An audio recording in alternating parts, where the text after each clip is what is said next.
Et je suis maintenant en compagnie d'Aymeric Glaise. Bonjour. Bonjour. Vous êtes le président de Space Train. C'est un projet de navette sur coussin d'air à 500 km/h. Vous allez me dire si je me trompe, entre Paris et Orléans.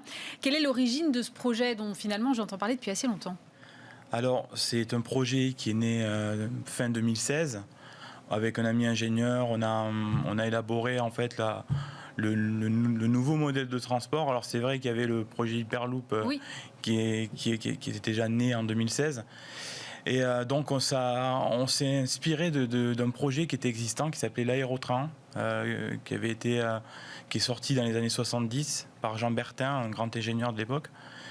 Et donc ça a démarré comme ça en fait, pour aller à l'essentiel, c'était l'inspiration. En fait, vous remettez au goût du jour une technologie qui existait déjà, mais qui n'a jamais réellement fonctionné. Ah si, elle a fonctionné. Elle a même fonctionné très très bien, puisque dans les années 70, l'Aérotrain a fait des exploits. Il est monté jusqu'à 430 km/h avec son Aérotrain. Donc c'était une navette sur coussin d'air.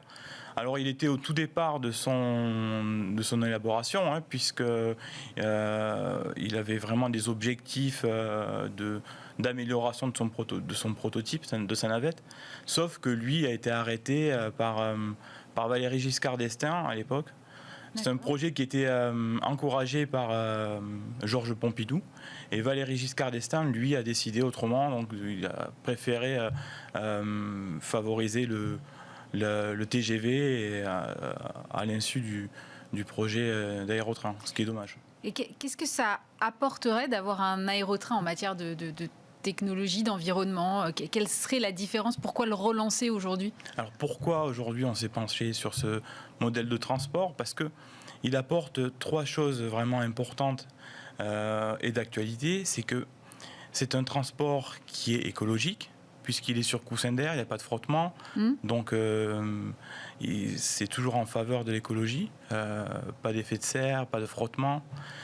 Un transport qui va être alimenté par de l'hydrogène aussi, donc automatiquement c'est dans l'air du temps. Un transport qui en fait est supporté par une voie en T inversé qui est facile à construire, c'est uniquement du béton. Alors attendez, c'est quoi une voie en T inversé? Parce que là, vous m'avez perdu. Vous prenez la lettre T, vous la tournez, ouais, d'accord. Et en fait, il y a un monorail central qui permet de guider la navette et également d'alimenter en fait la motorisation de la navette par l'effet de plaques ferrométalliques disposées donc sur le rail central qui va permettre en fait l'induction du moteur, puisque après la navette a évolué. Au départ, l'aérotrain c'était un moteur à réaction. Nous, c'est un moteur à induction linéaire aujourd'hui. On a repris les travaux là où l'aérotrain s'est arrêté en fait. D'accord. La solution, c'est que ce type de transport apporte un coût qui est 2,5 fois moins cher que ce qu'apporte le TGV aujourd'hui. Ah oui. Le TGV coûte 25 millions d'euros par kilomètre. Cette solution-là... 25 millions d'euros par kilomètre? Oui, alors oui, 25 millions d'euros par kilomètre. Mais vous englobez quoi? La construction, l'entretien des rails? L'entretien des rails, c'est tout un ensemble. En fait, c'est un rapport qui est visible. Je pense qu'on peut le récupérer sur Internet, sur les dernières voies qui ont été réalisées entre Paris et Bordeaux. Ah, sur la LGV. Voilà, qui a coûté à peu près 8 milliards d'euros, il me semble. Donc, le chiffre est aux alentours de 25 millions d'euros par kilomètre. Notre solution pourrait être estimée à peu près aux alentours de 8 millions d'euros par kilomètre. Donc automatiquement, ça crée une rentabilité beaucoup plus rapide et aussi un coût du billet abordable pour l'usager. C'est pourquoi nous nous sommes lancés sur ce projet, parce que c'est un transport qui peut aller très vite, en moyenne à 500 km/h, qui est écologique et qui est aussi abordable pour l'usager. Alors moi, c'est ce que je disais tout à l'heure, c'est que ça fait très longtemps que j'entends parler de vous et je pensais que les essais étaient déjà lancés. Or, j'ai lu dans Le Parisien cette semaine que pas du tout. Oui. Et là, je me suis dit, mais qu'est-ce qui se passe? Alors, la problématique, c'est l'administration française et ses complications. On s'est installé donc au niveau du développement d'ingénierie en Centre-Val de Loire. Oui. Pourquoi en Centre-Val de Loire? Parce qu'il y a la voie de l'aérotrain qui est toujours existante et en très bon état. Et ça fait 50 ans qu'on n'en fait rien, donc on s'est dit, parfait, on va aller s'installer là-bas. Et hop, on a déjà la voie pour faire les essais. On va apporter un projet tout neuf. J'avais des budgets personnels que j'ai investis pour ce projet. Je demande rien, je demande juste, je vais de voir s'il y a une possibilité de récupérer cette voie, la réutiliser et apporter de l'emploi, enfin créer quelque chose de la dynamique dans cette région. La problématique, c'est que ça ne s'est pas passé comme ça. Ça a été, on a fait pas mal de rencontres. On a rencontré tout le monde à peu près dans cette région, à commencer par la direction départementale du Loiret, qui était très enthousiaste à nous attribuer cette voie au départ. Et c'est avéré qu'on n'a pas eu de réel soutien en fait de François Bonneau, qui est le président de la région. Il y a eu beaucoup de dialogue, mais jamais de concrétisation. Et c'est ce qui a manqué pour que nous puissions obtenir cette voie. C'est-à-dire qu'au départ... Mais quel est le motif, en fait ? En fait, le réel motif, on ne le connaît pas vraiment, parce que nous avons rencontré en 2018... Non, en 2019, on avait rencontré M. Falcon, qui était préfet, en fait... dans la région Centre-Val de Loire, qui nous avait émis un avis favorable pour la réutilisation de cette voie et qui avait dit certainement on passera par un appel à projet, ce qui était tout à fait logique. Hein. Il se trouve que quelques mois après avoir rencontré ce préfet, il a été muté et l'appel à projet, on n'a jamais vu le jour en fait. Ouais, on l'a jamais revu.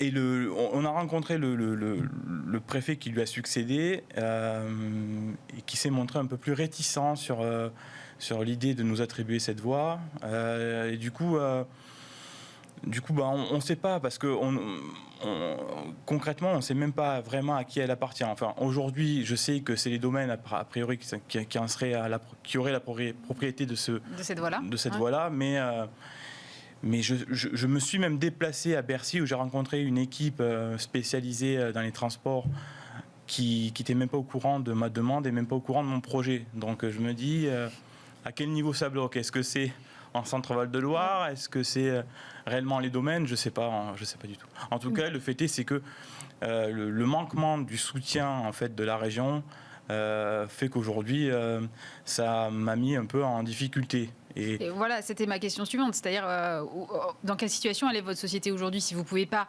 effectivement montrer que votre technologie fonctionne Alors, heureusement, je ne compte pas que sur ça. Dans le développement de cette société, il y avait trois briques importantes d'activité, c'est-à-dire que le projet le plus visible, c'est évidemment le Space Train, puisque on a parlé essentiellement que de ça, mais à l'intérieur de cette société, il y a 3 briques technologiques, le coussin d'air, la pile à combustible et le moteur à induction. Donc ces 3 briques technologiques peuvent être dédiées sur d'autres activités. Et donc je permets en fait à mes ingénieurs de travailler sur ce type d'orientation afin de pouvoir créer une rentabilité à court terme et de proposer à la vente en fait ces briques technologiques. Et c'est pour ça que vous avez signé un contrat là, avec une société de Singapour. Exactement, c'est ce qui me permet aussi un peu de diversifier, parce que si j'avais pas ça, ça serait très compliqué. Oui, effectivement, la société donc SIA de Singapour, ça fait un petit moment qu'ils nous suivaient, nous ont proposé une collaboration sur l'élaboration de chariots sur coussin d'air. Et donc, c'est sur ce projet que nous allons travailler en partage de brevets. Et donc, par contre, alors, il y a certaines conditions, c'est que du coup, on va devoir s'exporter sur Singapour et ce n'est pas la société française qui va bénéficier de cette activité. Mais parce que là, on parle de chariots pour des entrepôts. Hein, c'est ça ? Exactement, des chariots capables de transporter des charges lourdes de 10 à 20 tonnes à peu près. Ah oui, quand même. Oui, voilà, c'est vraiment un projet qui a de l'ambition, mais on est sûr de nous, puisqu'on a quand même pas mal travaillé toutes ces années. Ça fait quand même 4 ans qu'on travaille sur un projet de navette, mais aussi sur nos briques. Donc nous sommes prêts. On a 3 brevets déposés sur le coussin d'air, 5 brevets en cours sur la pile à combustible et également sur le moteur à induction. Donc on est armé pour pouvoir avancer et puis faire vivre notre société, même si c'est pas en France, malheureusement, on va se débrouiller autrement, quoi. Et vous pensez que vous ne pourrez pas la développer en France, votre techno ? Alors si, moi je suis hyper optimiste et j'ai toujours envie de la développer en France. Je vous ai vu menacer dans la presse d'aller en Allemagne, c'est pour ça que je vous pose la question. Non mais alors la France, l'Allemagne, ça reste l'Europe. Aujourd'hui, on réfléchit Europe. Oui, mais bon. Non mais c'est pas une menace en fait, parce que je menace pas moi. Je vais vraiment à l'essentiel. Aujourd'hui, on a des difficultés, c'est ce qu'il faut le reconnaître. C'était lié au financement de ce projet de navette. Si en France c'est mou, je vais aller là où c'est un peu plus dynamique. C'est ce qui est logique. On peut prendre l'exemple aujourd'hui d'une société qui a créé un vaccin française qui a été obligée de partir en Angleterre pour pouvoir le développer. Voilà.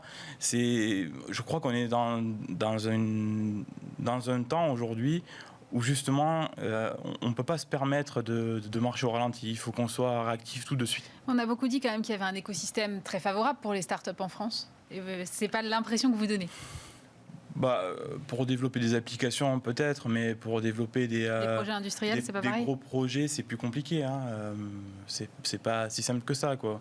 Alors c'est vrai qu'aujourd'hui, il y a des mastodontes comme la SNCF ou Alstom qui sont bien présents en France. Et quand on a un projet de navette et de construction de navette, peut-être c'est vu d'une manière un peu concurrentielle à ces grosses boîtes, mais